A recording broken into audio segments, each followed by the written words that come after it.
Улаанбаатар хотод өглөөний 6 цаг болж байна. За тэгэхээр өглөөний голомж нээлттэй хийгээд удаагүй байна. За хөл хөдөлгөөн ихтэй. За энэ өглөөний гоё мэдрэмжийг олуулаа авцаас ийм бас гоё уур амьсгалыг мэдэрч байна. За тэгэхээр миний хувьд бол өөрт тохиолдог бас нэг жишээ хэлье. Өглөөний 6 цагт 2 жилийн өмнө бол одоо дасгал хөдөлгөөн зааж ордог байлаа. Ингийн тулд бол өглөө гэрээсээ 5 гөрөөд гардаг байсан. Тэгэхээр яг энэ үед бол нэг ийм хоёр үйл явдал, хоёр ертөнц зөрдөг байсан. Энэ юу гэхээр өглөө яг ингээд гараад явж явах замын хажуугаар баарнаас зарим одоо үед бол залуучууд гараад ингээд согтуу ингээд алхацгаад. Нэг хэсэг нь болохоор яг өглөө дасгалд одоо явах гэж байгаа ийм дүр зураг, нэг хэсэг нь болохоор баарнаас гарч иж байгаа дүр зураг хоёр бол яг огтлцдог байсан. Тэгэхээр би энэ дээрээс юу гэж хэлэх гээд нэхэр ер нь бол хүний одоо ажлын бүтээмж, амьдралын чанар одоо амжилт бүтээл бол хүний одоо амьдралын хямралтай шууд холбоотой. Тэгэхээр бид нар бол архи согтууруулах хундааг бол зөв соёлтой хэрэглэж занших нь бол хамгийн чухал зүйл юм байна. Тэгэхээр өнөөдөр та бүхэндээ ер нь бол монголчуудын тунд ер нь архины хэрэглээ хэр байгаа, бид нар архийг хэрхэн яаж зөв зөвхөстэй хэрэглэх одоо шийдлүүдийн талаар бол бас тодруулахаар төлөвлөж байна. Тэгээ өнөөдрийн ажилтай маань бас хамт байгаарай.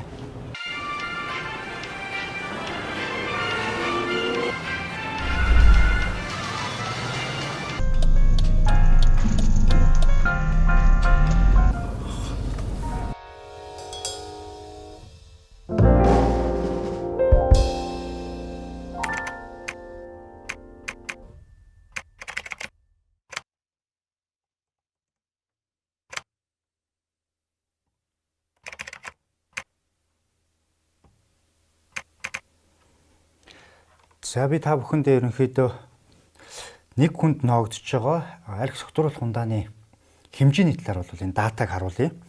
За ер нь бол дэлхий дээр нэг жилд архи согтууруулах хундаанаас хамааралтай 2.8 сая нас оролт бол бүртгэгдчихэд байна. Энэ дата дээр харснаар бол за энэ дата бол 2016 оны дата байна. 2016 онд бол одоо Монгол улсад 15-аас дээш насан туршидчдын хувьд бол 7.4 литр архи одоо нэг жилд оногдож явах нь. За энийг зөвлөж үзүүлье.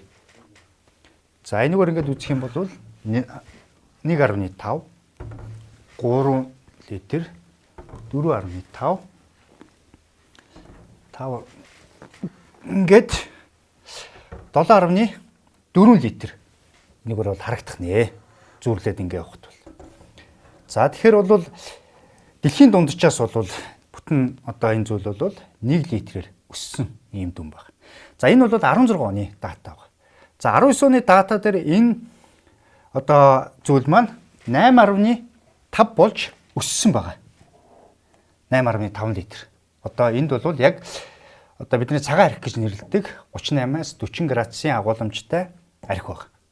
За тэгэхээр бол мэдээж энэ архи согтууруулах хундаа хэрэглээд ингээ явж байхад бол хүний бие махбодд бол өөрчлөлтүүд гардаг. За өвчлөл талаас нь би та бүхэнд Монгол улсад бүртгэгдэж байгаа эрүүл мэндийн өвчлөлийн талаас нь тайлбарлаж өгье. Эрүүл мэндийн хөгжлийн төвөөс гаргасан датан дээр бол монголчууд энэ одоо хоол боловсруулах тогтолцоо за энэ дунд халдвар цус өвчлөлийн дунд бол хамгийн их тохиолдол бол хор тавдрын өвчлөлүүд нэмэгдэж байгаа. За энэ дундаа илэгний өвчлөл бол хор тавдрын тохиолдлууд дундаа нэгж жагсаж байгаа нь байна. За нас баралтын хувьд бол илэгний хавдар бол хамгийн өндөр буюу оншийн одоо англиар нь бол нэгт бол илэгний одоо хавдар бол тохиолдож идэг байх нэ гэсэн Монгол үнд. За тэгэхээр энэ зүйлүүдийг мэдээж хүн хэрэглэхэд бол архи согтууруулах хундааг хэрэглэхэд мэдээж илгээр очиж хоргоучж байгаа. Эргээ очиж хоргоучхдаа яадаг вэ гэхээр этилийн спирт буюу одоо химийн нэршил нь этанол хүний илгэнд очиод хоргоучхдаа одоо ачид альдгид гэж болж хувираад цаашлах юм бол нүрслийн хий одоо ус болж ингэж задарч хоргоужж явах процесс явах хэрэгтэй. За энэ дундад бол хоргоужуулах хамгийн гол одоо хоргоужуулахыг нөлөөтэй фермент бол алкогол дегидрогеназа гэж фермент байдаг. Энэ фермент бол судалгаагаар бол Аз хүмүүст энэ дундаа Монгол хүмүүст бол Европ хүмүүстэй харьцуулах 2 дахин дутамгшилтай байна гэдэг ийм судалгаа байгаад байна. Өөрөөр хэлэх юм бол Монгол хүмүүс Европ хүмүүстэй харьцуулахын тулд архи согтууруулах хундаанаас авж байгаа нөлөөлөл эрүүл мэндийн орон уршиг бол 2 дахин өндөр байгаад байна. За тэгэхээр бол эрүүл мэндийн нөлөөллөөс гадна энд бол мэдээж архи согтууруулах хундааны зохисгүй хэрэглээтэй хамааралтай одоо зөрчлийн хэрэгүүд, гэмт хэрэгүүд бол бүртгэгдэж идэг. За энэ 21 оны 4-р сарын байдлаар Улаанбаатар хотод нийслэлийн нутаг дэвсгэрт бол 106,768 дуудлага цагдаагийн байгууллагт бүртгэгдсэн байна. Үүнээс бол согтуугийн дуудлага нь бол 442,593 одоо бүртгэл буюу энэ мөн оны урд оныхтойгоо харьцуулах юм бол 8.9%-аар бол буурсан ийм үзүүлэлт байх нь байна. За дээрэс нь бол согтуугаараа гэр бүлийн хүчирхэл үйлдсэн тоо бол энэ дундаа 2151 тохиолдол буюу одоо мөн оны урд оныхтойгоо харьцуулах юм бол 17.4%-аар буурсан байна. Энэ бол 21 оны 4 сарын одоо тооцоол. Тэгэхээр энэ цаг үед бол ковид сар тахалтай холбоотой хөдөлгөөн хязгаарласан дээрээс нь бол архи согтууруулах хундааны одоо хэрэглэн дээр тодорхой хэмжээний одоо зохицуултууд хийж өгсөнтэй холбоотой энэ одоо гэмт хэрэг зөрчлийн зүйлүүд бол буурч ижээ. За тэгэхээр бол буурч болдгийм байна. Гэхдээ бид нэр зохистой зөв хэрэглэж чадах юм бол буурч болдгийм байна. Тэгэхээр хамгийн гол нь бол Дэлхийн эрүүл мэндийн байгууллагаас зөвлөж байгаа зөвлөмж бол өндөр градустай архины агуулмжийг бууруулж өгөх, хүний эрүүл мэндэд одоо хор хөнөөл багтай, бага алкоголын агуулмжтай, хатуулагч чанар багтай архийг бол үйлдвэрлэх нь бол хамгийн бас зохистой нэг алхам юм а гэдэг ийм зөвлөмжийг бол өгдөг. Тэгэхээр энэ хэрэглээний соёлыг бүрдүүлэхэд согтууруулахын агуулмж багтай архийг одоо хэрэглээ нэвтрүүлэх ямар боломжууд байгаа талаар бол ярилцсан байгаа. Одоо энийг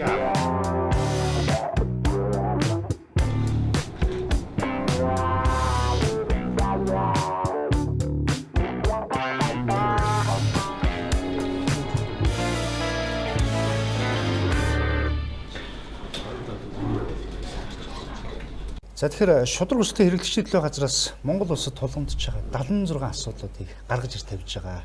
За тэгээд тэрний нэгэнт нь бол архи согтууруулах хундаа бол бас нэг том асуудал байна гэдэг тавьж байгаа тийм ээ.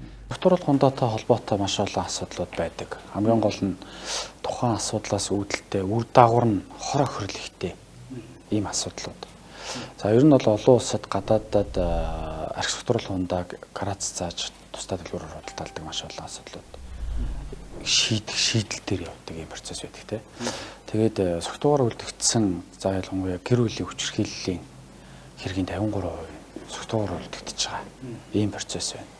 Тэгэхээр дээрэс нь бол одоо юу гэдэг хүнсний дэлгүүрээр архи худалдаалж байгаа. Энэ нь өөрөө хүүхдийн талд ухамсарт нөлөөлдөг гэдэг юм судалгаа шинжилгээний дүнгууд бас байж байна. Тэгэхээр энийг бол одоо бодлогын түвшин дээр яалч واخгүй авч үзэх ёстой нэг асуудал мөн үгүй мөнөөсөө мөн гэж харж байгаа. Тэгээ өнөөдөр бол бас хүнсэтэй чонгол үйлдвэрийн сайд маань энэ дээр бас тодорхой шийдлүүдийг хэлээ явах гэж ойлгож байгаа.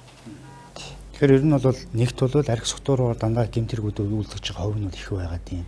Ер нь бол нийгэмд гарч байгаа том асуудал бол дандаа архи согтууруулах хундаатай холбоотой байгаад тийм. Дээрэс нь тэгвэл Монгол улсын ерөнхийдөө архи согтууруулах хундаа үйлдвэрлэл болоод худалдааны хувьд ер нь яг ямар одоо хэмжээнд байгаа бол олон улсын дундчтайгаа харьцуулахад сая бас тэр нар ярианд ордлоготой шүү дээ. Архив бид нар хүнсний дэлгүүрээр худалдаалж байна гэж. Тэр бид нар эндээс эхлээд эхлэх хэрэгтэй юм шиг байна. Статистикт орохоор 2000 оноос эхлээд нэг 186 архив үйлдвэрлэх үйлдвэр байсан баг манай улсад. За өнөөдрийн явсараад нэг 26 архины тусгай зөвшөөрөл үйлдвэрлэх хэрэгтэй үйлдвэрүүд явж байна. Гэхдээ энэ нь бол одоо янз бүрийн зах зээлийнхаа хэрэглэгчийн сонголтоос хамаарат энэ үйлдвэрлэлүүд хүчин чадлаас хамаарат энэ тоо хэмжээ буурсан болохоос биш. Энэ бол одоо юу гэдэг төрийн зохицуултаар ч юм уу ямар нэгэн одоо архитектурын тэмцэлтийн үр дүнд архи үйлдвэрлэгчийн тоо буурчлаа гэдэг ойлголт бол биш юм байна. Өнөөдөр бид нар ерөөсөө архин дээр хамгийн том өөрчлөлтүүд хийхэд бол бид нар хэрэглээний соёлд өөрчлөлтөөр болох хэрэгтэй гэж харж байгаа. Иргэдийнхээ хэрэглээний соёл, хэрэглээний ухамсартанд бид нөлөөлөх замаар архины зүй зохистой хэрэглээг бий болох хэрэгтэй гэж ингэж үзэж байгаа. Өнөөдөр бидэрт одоо байгаа тоо мэдээгээр бол дэлхийн дунджаас 1 пунд оногдох спиртийн хэрэглээ бол өндөрт орж байгаа маань бас. За ингээд харахаар бидэнд энэ дээр зайлшгүй хэрэгж харах хэрэгтэй асуудал. 19 онд хийгдсэн судалгаан дээр яг архи дарсны хэмжээ Монгол нэг хүнд ногдоход 8.5 литр архи дарс оногдож байна. За энэ дээрээс нэмээд шар архи нь 28.8 литр оногдож байгаа юм байна. Энэ тооцоол бол одоо Азида бид нар одоо 4-р байрт эрэмблэгдэж байна гэдэг ийм судалгаа байгаад. Тэгэхээр та түрүү хэлсэн чинь нөгөө хэрэглээний соёлууд мэдээж энэ бол эдийн ундаа гэдэг утгаараа ерөнхийдөө байх ёстой зүйл. Гол нь энэ дээр соёл тогтох ёстой. За тэгэхээр түрүү хэлсэн худалдаалахад хүнсний дэлгүүрээр худалдаалах нь зөв юм уу? Тэн дундаа 8 нэрийн дэлгүүрүүдээр худалдаалах нь зөв юм уу? Одоо 8 нэрийн дэлгүүр чинь байрныхаа доошоо ороход л нэг давхарт байж байгаа шүү дээ. Өөрөөр хэлбэл баг орцноосоо гарахгүйгээр архитай шууд золгочих боломжууд байгаа. Тэгэхээр энийг ер нь худалдаалахад яаж зохицуулт хийх юм бэ? Дэлхийн өндөр хөгжилтэй ихэнх орнуудад архи согтууруулах ундааны үйлдвэрлэл, худалдаа, борлуулалт, сурталчилгаа нь өндөр хяналтын дор явагддаг. Тухайлбал Швед улсад хатуулг нь 2.2-оос 3.5%-тай согтууруулах ундааг зөвхөн супермаркетд худалдаалж, хэтрүүлэн хэрэгэлсэн буюу хэвийн бус байдалтай иргэнд худалдаалахыг хоригддаг болжээ. Согтууруулах ундааг 3.5%-аас бага градусын хатуулагтай бол 21-наас 3.5%-аас дээш градусын хатуулагтай бол 25-наас бар, ресторан, уушин газруудад 23-наас хүрсэн иргэнд тус үйлчилдэг байна. Мөн Швед улсад бүх төрлийн согтууруулах ундааг жижиглэнгээр худалдаалах, хямдрал зарлах, урамшууллаар худалдахыг хуулиар хорьжээ. Архи худалдаалах тусгай зөвшөөрөлтэй дэлгүүр нь ажлын өдрүүдэд 9-өөс 18 цагт, бие гарагт 11-ээс 13 цагт ажилладаг бол бар, ресторан 12-оос тэг цагт согтууруулах ундаагаар үйлчилдэг байна. Харин бүгд найрамдах Сингапур улс 2015 оноос архи согтууруулах ундаагаар худалдаа үйлчилгээ явуулах цагийг 22 цаг 30 минутаас 7 цагийн хооронд болгон тогтоожээ. Энэ хугацаанд зөвхөн бар, ресторан, кафе зэрэг тусгай зөвшөөрөлтэй газрууд ажилладаг байна. Ер нь бид нар хэрэглээний соёлд өөрчлөлт оруулахын тулд яг софт хэрэглээ рүү илүү төлөхөө хандъя. Энэ ямар юу хэлдэг вэ нөхөр? Архины одоо өнөөдөр чинь дундаж архины градус 40% ба шүү дээ. Тэг чинь тий. Литр спирт архинд агуулгах агуулмжийн хэмжээ 40% спирт байна л гэсэн. Тэр энэ агуулмжийг бууруулъя. Тэгвэл энийг одоо үйлдвэрлэгч рүү шууд тулгах биш тийм ээ. Үе шаттай бууруулъя. 5 жилийн дотор одоо жил 2 градусаар бууруулдаг ч юм уу тийм ээ. Ингээд 10 жилийн дараа ихт бид нар нэг 25 градусын архийг ч юм уу 20 градусын архийг бий болгоё. Угаасаа бидний уламжлалт хэрэглээч өөрөө шимээ архи гэдэг бол нэг талаасаа бид нар ингээд бүдүүлэг одоо юу гэдгийг гэж өөрсдөө үүсгэдэг. Нөгөө талаасаа уламжлалт спиртийн төрлийн ундаа шүү дээ. Энэ маань өөрөө Монгол хүнийхээ хүлээн авах дасан зохицох тэр чадварт нь нөлөөсөн л тэр хэмжээндээ л тааруулсаар. Тэгэхээр бид нар ийм үйлдвэрлэлийн Улаанбаатар спиртийн агуулмжтай энэ архийг өндөр градусаар үйлдвэрлэдэг байна гэдэг нь бол цаанаа бид нар энэ архитектуртаа тэмцэж байгаа хэлбэрийг хүлээн зөвшөөрөөл байгаа хэлбэр. Гэхдээ үйлдвэрлэгчдээ бид нар бас сонголт хандах хэрэгтэй. Яг тэр одоо өөрсдийнх нь брэнд болчихсон тийм ээ. 40 градусын өндөр үн өгөхий тэр бүтээгдэхүүн нь бол халдах биш. Энэ зөөлөн хэрэглээ рүү хандсан хэрэглэгч рүү хандсан одоо энэ PV соёл руу орчлоо шүү дээ. Бид PV-г бол одоо анх бүгдрээ нэг байхад одоо чөлөөтэй ярьж байгаа юм чинь гэр орондоо энэ тэнд бичгнээд удагсан бол одоо үйлчлэгээний газарт очиж соёлтой үйлчлүүлээд эндээс залуучууд маань одоо сэтгэл зүй яриа хөөрөө одоо амьдралын баяр баясгалангаа хуваалцахдаа энэнийг даруулж хэрэглэж байна. Архийг бид нар энэ түвшинд бацрах хэрэгтэй.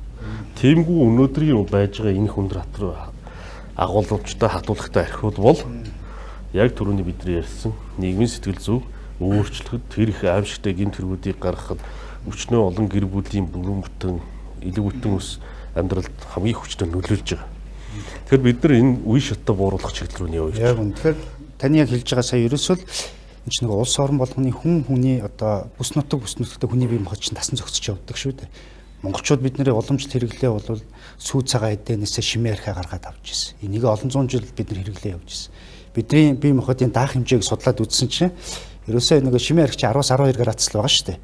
Бидний илгнээс нөгөө энэ согтууруулах ундааг хоргоожуулах чадвар буюу фермент нийлэгчл нь ерөөсөө энэ хэмжээнд байдаг юм байна. Орос, Европ төвшөнд бол Аз хүмүүсээс харьцангуй 2 дахин илүү энэ алкогол дегидрогеназа гэж одоо илгнээс гараад энэ архийг хоргоожуулдаг фермент нь 2 дахин илүү өндөр байдаг юм байна. Тийм болохоор одоо хойд Орос одоо Улаанбаатар 40 градустай 40 градусаас дээш явахад бие махбод нь зогцоод байдаг байх жишээ. Франц, Итали усан үзмнийхээ дарснаас гаргаж виноо гаргаж ирээд энийг соёл болгоцсон тийм ээ. Одоо юу гэдгийг Солонгос, Япон бол сүүжүү саке цагаан будаанаас энэ нь ерөөсөө ингээд хэмжээ нь бол 14-15 градустай л байгаа. Тэгэхээр бид нар яг уламжлалт бидний энэ өв соёл дээрээ суурилсан энэ хэрэглээг рүү ойртуулах юм бол нөгөө зохистой хэрэглээ соёл гэдэг зүйл ерөөсөө буух. Бас нэг нөгөө физиологи төвсөндөө ч гэсэн бас нэг юм үндэслэл гарч ирэх гэдэг нь шүү дээ. Ер нь бол тэгэхээр одоо тэгвэл бидний юм байгаад байгаа ихэнтэнд нь байгаад байна. 38 градус, 40 градус. Нэг талаас үйлдвэрлэгч маань ихэнх нь үйлдвэрлэж байна. Нөгөө талаасаа хэрэглэгчд маань энэ талыгаа хэрэглээ сурцсан. Энэ зүйлийг одоо яаж зөв зохистой бууруулах вэ? Хоёр талаасаа. Би тодорхой үйлдвэртэй уулзсан. Жишээ нь Апple компани бол оны өмнө ингээд бид яг ийм төрлийн бүтээгдэхүүнийг 2 градусаар буулгаад гаргалаа гэж мэдээлэл өгч ирсэн. Тэгэхээр эн чинь өөрөө нэг үйлдвэр болж байна. Цаашдаа бас болоод явах хэрэгтэй. Бүх үйлдвэрүүд нэгдэх хэрэгтэй. Бид бол сая нөгөө ковидын нөхцөл байдал дээр бид нар ингээд нэг цагийн язгууралтайгаа согтууруулах ундааг хорилоо шүү дээ. Энийний эсрэг талд нь юу гарч ийнө вэхээр нөгөө далд буюу баталгаагүй хүнсний бүтээгдэхүүнс би согтууруулах ундаагаар ингээд дал бизнес цэцгэлээд эхэлж байгаа. Тэгэхээр энэ үйлдвэрлэлийн тодорхой бий болсон энэ стандарт технологи шингээсэн үйлдвэрүүдийн бүтээгдэхүүн гэдэг бол нэг талаас бас эрүүл ахуй чанарын шаардлага хангаж байгаа. Энэ дээрээ тулгуурлаад бид нөгөө миний түрүүний хэлээд байгаа тоо хэмжээнд ерөөсөө хэдүүлээгүй хязгаарлалт их болио. Үйлдвэрлэлийн хэмжээ. Үйлдвэрлэлийн бүтээгдэхүүний агуулмжинд тэр зорилжит зах зээл рүүгээ гаргаж өгье. Иргэд маань өнөөдөр нийгмийн амьдрал бас тийм сайхан биш байна. За өнөөдөр одоо зарим нийт иргэдийн маань одоо Монгол Улсын засгийн газрын тавьж байгаа зорилго бол дундаж давхрын иргэдийг илүү бий болгоё гэж. Тэгэхээр энэ давхрыг доотлолт явж байгаа иргэд маань өнөөдөр энэ архины хамааралд илүү их өртөмтгий байна. Тэгэхээр бид нар энэтэй захиргааны аргаар дэмжих ерөөсөө боломжгүй. Архи согтууруулах хундааг хэрэглэх шаардлагагүй гэж үздэг Европын нэгэн улс бол Исландчууд юм. 350,000 гаруй хүн амтай бүгд найрамдах Исланд улс нь иргэдийнхээ ажиллаж амьдрах хууль эрхцэн орчинг бүрэн хангасан улс юм а. Худалдааны газруудад зөвхөн 2.5% алкогольтой шар архи зардаг бол өндөр агуулмжтай согтууруулах хундааг зөвхөн зөвшөөрөгдсөн бааранд худалдаалдаг байна. Үнийн хувьд хагас литр архи $100 байна. Согтууруулах хундааны татварыг 2 дахин нэмэгдүүлэх нь гэмт хэргийн түвшинг бууруулдаг. Согтууруулах хундааны борлуулалтын цагийн хязгаарлалт нь гэмт хэргийн түвшинд шууд хамааралтай талаар олон улсын 50 гаруй судалгаануудад дурджээ. Улс үндэстнүүдийн дунд хамгийн том соёл бол эдийн ундааны соёл байдаг. Эдийн ундааны соёл тогтохдоо мэдээж тухайн улс орны бүс нутаг, аж ахуй байдал, ард иргэдийн амьдрал ахуйтай холбогдсон олон зууны туршид эдийн ундаа соёл тогтсон байдаг. За тэнд дундаа бол архи согтууруулах хундааны тал дээр бол монголчуудын дунд бол сарцхад хүртэх ёсон гэж ярьж байдаг. За энийг жишээлбэл ярих юм бол солонгоччуудын дунд бол будаанаас сөөжөө хэмээх одоо эдээг гаргаж авдаг. За энэний алкогольны агуулмж бол 14-өөс 18 градусын хатуулагтай байх жишээ. За японочдын дунд бол мэдээж мөн адил тухайн бүс нутаг дээр будааны соёл дээр үндэслэж будаанаас гаргаж авсан саке байдаг. Энэ саке бол мөн адил 14-өөс 18 градусын хатуулагтай байдаг. За монголчуудын дунд бол сүү цагаан эдээ зөнхөлдөг. Сүү цагаан эдийн дээрээс бид нар одоо шимийн архиа гаргаж авдаг ийм эдийн ундааны соёлт. Шимийн архи бол хатуулагын хувьд бол 10-аас 12 градустай байдаг. За Орос холбооны улсын дунд бол улаан будаагаа эсгэж улаан будаан спиртнээсээ водка хэмээх цагаан архийг бол гаргаж авдаг. Энэ бол 40-оос 38-аас 40 градусын агуулмжтай байдаг. За тэгэхээр яг энэ эдийн ундааны соёл тогтохын хэрээр олон зууны туршид хүний бие махбод эндээ дассан байдаг. За монголчуудын дунд бол элэг архийг хоргожуулах чадвар бол саяны хэлсэн шимийн архины хэмжээтэй буюу 10-аас 12 градусын одоо этанолыг одоо задлах, боловсруулах, хоргожуулах фермент бол илгэнд нийлэгдэж байдаг. Иймд бид нэр өөрсдийн бие махбод маань архи согтууруулах хундааг хоргожуулах чадвар хэмжээний буюу хатуулаг багтай архи согтууруулах хундааг тодорхой хэмжээний хэрэгэл занших нь бол ахуйн соёл тогтох, архи эдийн ундааны соёл тогтох бас нэгэн үндэслэл болох юм а. Ингээд та бүхэндээ эдийн ундааны соёлыг зөв одоо хэвшүүлээрэй гэж хүсэх байна.